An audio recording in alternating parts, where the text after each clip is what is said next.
During our divorce hearing, my wife walked in pregnant, smiling like she'd already won. She claimed it was mine, said I was trying to abandon my new family. The judge was about to speak until I stood and said, "Your Honor, I've had a vasectomy since 2018. Her smile dropped. Her lawyer asked for a break. Now she's calling me 43 times a day. Before we start, I just want to say thank you for being here. It means the world. But take a look at this. Only 8% of people watching are subscribed. If you enjoy these stories and want to support more of them, just one click makes a huge difference. Burner account and names changed for obvious reasons. There's something surreal about sitting in a courtroom, watching the person you once loved try to systematically destroy your life with a smile on their face. Even more surreal when they're using an unborn child as ammunition. But I'm getting ahead of myself. Some context. My soon-to-be ex-wife, Tara, and I were married for 7 years. We met in 2013, married in 2014, and things were good at first. Great, even. We both had promising careers, me in software engineering, her in corporate marketing. We traveled, renovated a house together, had the same vision of success. No kids, which became a major point of contention about 3 years into our marriage. I was diagnosed with a genetic condition that carries a 50% chance of being passed on to biological children. The condition causes progressive nerve damage starting in mid-adulthood. I watched my father deteriorate from it, becoming wheelchair-bound by 50. I'm 36 now, and already showing early symptoms. Occasional numbness in my extremities, some balance issues. Not exactly something I wanted to risk passing down. When I received a diagnosis in early 2017, I was devastated. I remember sitting in the neurologist's office holding the genetic test results while he explained what I was facing. That night I told Tara everything. The prognosis, the hereditary nature, my fears about having biological children. "We have options," I said, holding her hands across our kitchen table. Adoption, fostering, or even being child-free and focusing on our careers and travel. She squeezed my hands, tears in her eyes. "We'll figure it out together. Your health comes first right now." For almost a year, things were good. We researched adoption agencies, we spent time with our nieces and nephews. We seemed to be on the same page. Or so I thought. Then, around March 2018, things changed. Tara started making comments about how genetics aren't everything and how medical science is advancing all the time. She'd leave fertility clinic brochures around the house. When I reiterated my stance, she'd get upset. "You're denying me a chance at motherhood," she said during one particularly heated argument in our bedroom. She'd thrown a fertility clinic brochure at me. "There are tests they can do, ways to screen embryos." "The testing isn't 100% accurate, and even if it was, I don't want to risk it. Why is adoption suddenly off the table?" She turned away, arms crossed. "It's not the same. I want to experience pregnancy. I want a child that's part of us." The arguments escalated over the next few months.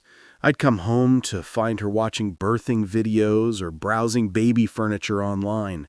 When I'd remind her of our discussions, she'd either cry or lash out. Then came the incident in July 2018 that changed everything. I was looking for a receipt on our shared laptop when I discovered she'd been tampering with our birth control. There were searches on how to poke holes in condoms without leaving obvious damage, and calendar entries tracking her cycle with notes about when to forget her birth control pills. My blood ran cold when I found a forum open in her browser history where she was asking for advice on how to get pregnant when husband doesn't want kids. Someone had actually suggested getting him drunk enough that he wouldn't notice if protection wasn't used. Even worse, Tara had replied, "That might work. He rarely remembers details when he drinks whiskey." I sat there for hours, reading through weeks of her posts, feeling physically ill. This wasn't just a disagreement anymore.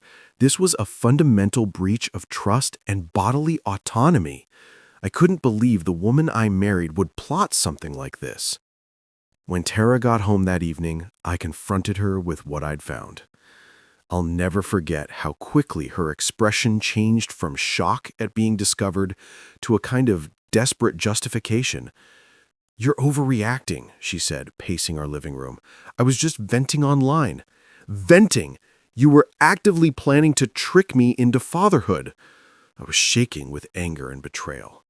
That's when she broke down, crying, collapsing onto our couch. "I'm desperate. I'm turning 35 next year. My biological clock is ticking while you keep stalling." "I'm not stalling. I have a genetic disease. We discussed this." "You'd come around once a baby was on the way," she insisted, wiping her tears. "You'd love our child no matter what. I just need to help you see what you really want." I slept in the guest room that night, unable to even look at her. The next morning, I called my doctor and made an appointment for a vasectomy consultation. I didn't tell Tara, not out of spite, but out of self-protection.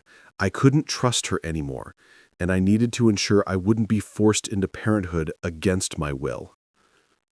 The procedure happened in September 2018 while Tara was on a weekend trip with her sister.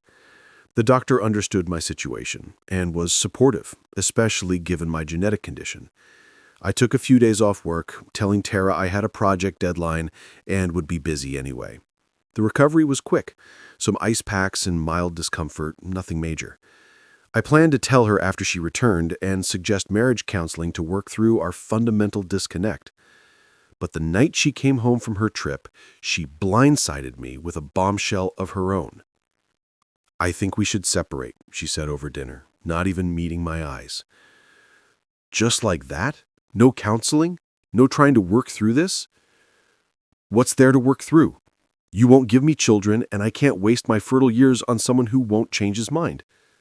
She said it so coldly, like she'd rehearsed it. I didn't mention the vasectomy then. It seemed pointless, since we were apparently heading for divorce anyway. We spent the next few weeks discussing logistics, how to split assets, who would move out. It was civil, but tense. Then, inexplicably, in November 2018, about 2 months after she'd first mentioned divorce, Tara wanted to reconcile.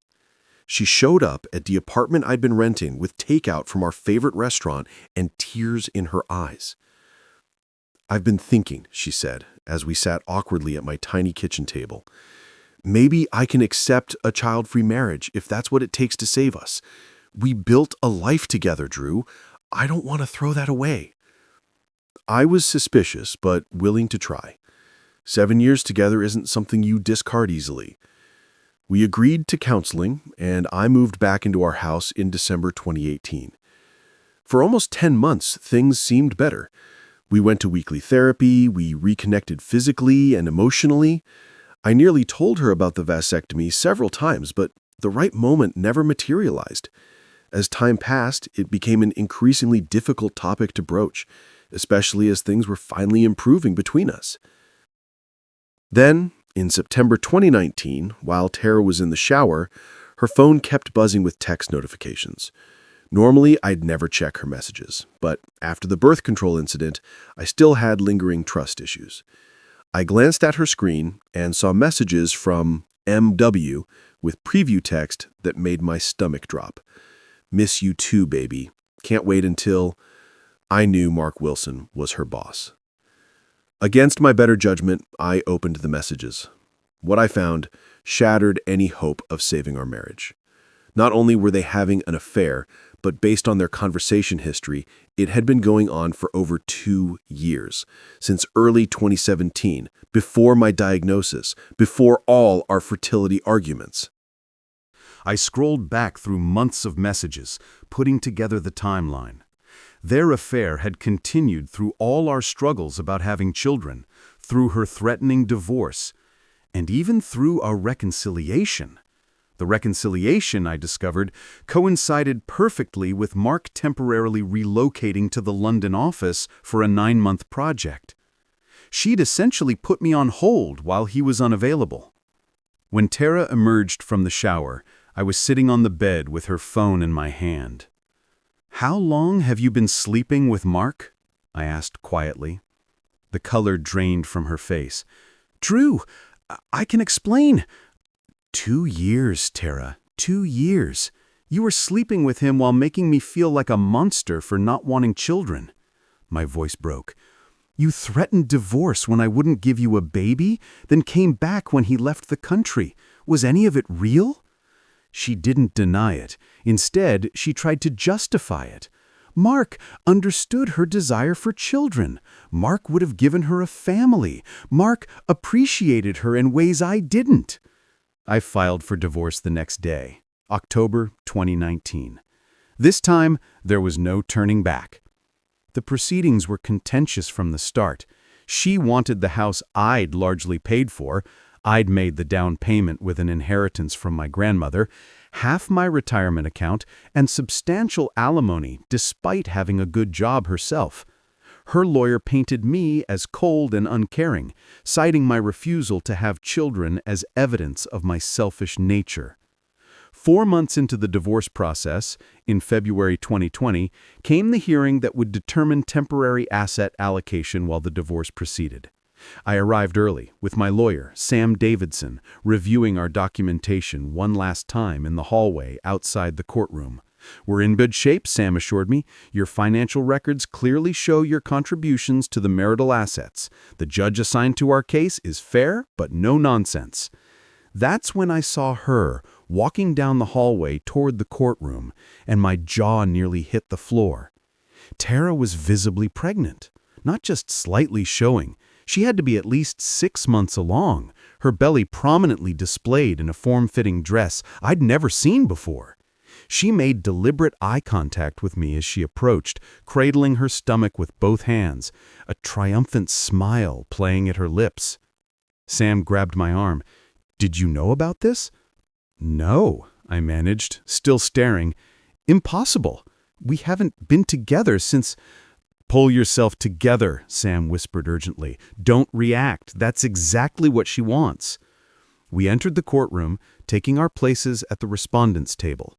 My mind was racing, calculating dates. If she was that far along, the timing couldn't possibly match our separation. Unless... Had she been pregnant during our reconciliation period and hidden it somehow? No, that didn't make sense either. Judge Harriet Winters entered, and we all rose. After the preliminaries, Tara's lawyer, a slick-looking man named Bennett, immediately addressed the court. "Your Honor, before we proceed, we'd like to amend our petition in light of recent developments." He gestured toward Tara. "As you can see, Mrs. Harmon is expecting.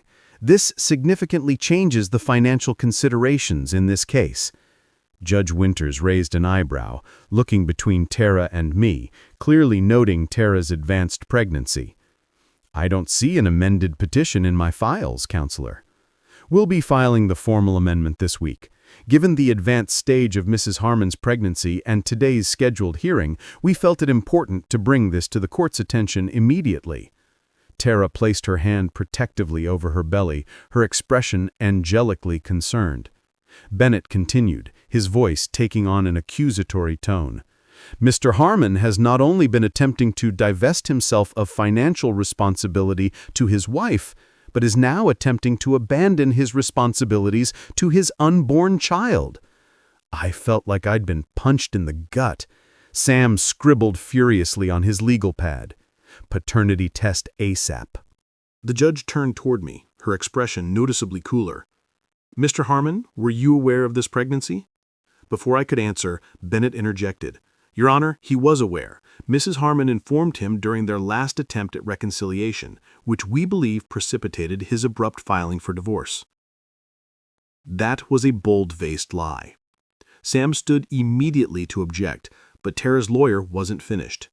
Furthermore, this pregnancy has complicated Mrs. Harmon's health, requiring her to reduce her work hours significantly. She's been diagnosed with gestational hypertension. This further necessitates adequate support from Mr. Harmon, who has shown callous disregard for his new family. Tara dabbed at her eyes with a tissue, the picture of a wounded expectant mother. "I just want what's best for our baby," she said softly but loud enough to carry. The judge sighed, looking at me with thinly veiled contempt. "Mr. Harmon, given these new circumstances..." That's when I stood up. Sam tugged at my sleeve, but I gently shook him off. "Your Honor, with all due respect, I've had a vasectomy since August 2018. The courtroom went completely silent. Tara's triumphant smile froze, then crumbled in real time.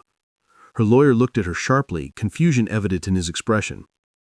"I have my medical records here," I continued, retrieving a folder from my briefcase. I'd started carrying the documentation after the divorce proceedings began, not because I expected this exact scenario, but because I wanted a complete record of my medical situation, including my choice not to have children. It included the procedure report as well as 2 follow-up sperm count tests confirming the procedure's success. I am not the father of that child. Tara's lawyer stood up, clearly flustered. "Your Honor, my client was not made aware of any such procedure. This is clearly a desperate attempt by Mr. Harmon to evade responsibility." Judge Winters held up her hand. "Let me see those records, please." I handed the folder to the bailiff, who brought it to the judge. She carefully examined each document. "The procedure was performed by Dr. Levinson at Mercy Medical Center on August 10, 2018, I explained. "I have the records and receipts. I also have documentation of my genetic condition which prompted this decision, polycystic neuropathy, the same condition that caused my father's early death." Tara was visibly shaking now, her face ashen. Bennett leaned over to whisper something to her, but she jerked away from him. "These appeared to be in order," Judge Winters said after a moment. "Mrs. Harmon, were you aware of this procedure?" Tara stood, one hand still protectively cradling her belly. He never told me. He couldn't have. We were still intimate after that date." "The procedure doesn't affect that aspect of function, Your Honor. Only fertility. And yes, we were intimate during our reconciliation period, which began in November 2018, 3 months after my vasectomy." Her lawyer quickly requested a 15-minute recess, which the judge granted. As they huddled in fierce conversation at the far side of the courtroom, Sam looked at me with a mixture of relief and exasperation. "A heads up would have been nice," he muttered. "This could have gone south quickly if your records weren't in order." "I didn't know she'd pull this," I replied, still processing the absurdity of the situation. "I never thought she'd try to pass off another man's child as mine in court." "Who do you think?" Sam left the question hanging. "Her boss, Mark. They've been having an affair for years." When the session resumed, Tara and her lawyer had clearly recalibrated their approach. Bennett adopted a completely different tone, claiming emotional distress due to my secretive medical procedure and arguing it constituted its own form of marital misconduct. "Your Honor, while my client may have been mistaken about the paternity of her child, the underlying issue remains Mr. Harmon's deception. He underwent a major medical procedure affecting their marital relationship without informing his wife." Judge Winters was having none of it. "Counselor, attempting to attribute paternity of another man's child to Mr. Harmon is a serious matter. Your client just testified under oath that this child is her husband's, which we've now established is biologically impossible. I suggest you confer with your client about the implications of perjury before proceeding further." She turned to address both parties. "Given these developments, we will postpone today's hearing on temporary asset allocation. Mr. Bennett, you have 48 hours to submit a revised petition that accurately reflects your client's circumstances. Mr. Davidson, you may file a response within 72 hours thereafter." As she stood to leave, she added, "And Mrs. Harmon, I strongly advise you to be forthright in all future filings with this court. Attempting to mislead the court about paternity is grounds for sanctions." As I gathered my things, I caught Tara glaring at me with naked hatred. Her lawyer was still whispering urgently to her, but her eyes never left mine. The mask of wounded, expectant mother had completely fallen away, replaced by the look of someone whose carefully constructed plan had just spectacularly backfired. In the hallway outside, she tried to approach me, mascara streaking down her face. "Drew, please let me explain." Her lawyer intercepted her, physically steering her toward the exit while whispering something that made her stop struggling. That was 3 days ago. Since then, my phone has been blowing up. 43 calls from Tara, countless texts ranging from tearful apologies to vicious accusations. She's claimed alternately that I tricked her by getting the vasectomy, that the baby might miraculously be mine despite the procedure, and finally, in her most recent messages, that she made a horrible mistake, but we could still work things out and be a family if I would just talk to her. Her boss, Mark, the affair partner and likely father, has apparently gone completely silent since she told him about the courtroom revelation. According to a mutual friend who works at their company, he's suddenly taken a personal leave from the firm and cleared his schedule for the next month. The following week brought more developments. Tara's lawyer formally withdrew from representing her. Apparently, he hadn't been informed about the pregnancy deception beforehand and wanted no part in continuing as her counsel after being blindsided in court. She quickly hired new representation, a lawyer with a reputation for aggressive tactics, but significantly less respected in legal circles. My lawyer filed for an expedited divorce process based on the attempted fraud, which the judge granted. Instead of the year-long process we were expecting, we received a final hearing date just 6 weeks out. 2 days before that final hearing, I received an unexpected visitor at my apartment, Tara's sister, Claire. We'd always gotten along well, and she'd stayed neutral during the initial separation.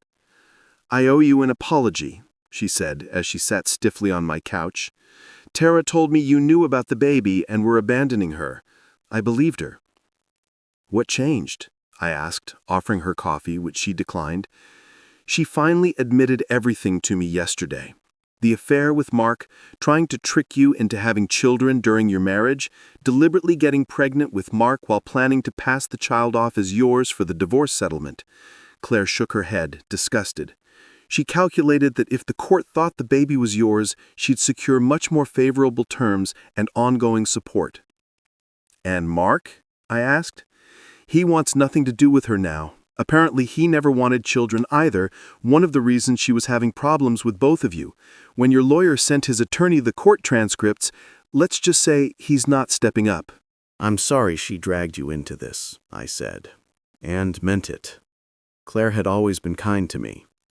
"I'm the one who's sorry," she replied. "I should have seen who she really was sooner." The final divorce hearing was mercifully straightforward. With Tara's deception exposed and documented, the judge was unsympathetic to her demands.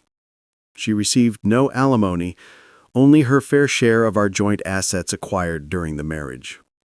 I kept the house, refinancing to remove her name and buying out her portion of the equity, my retirement accounts, and my grandmother's heirloom jewelry she tried to claim.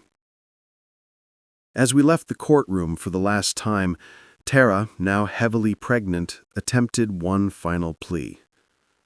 "Drew, please," she said, catching my arm.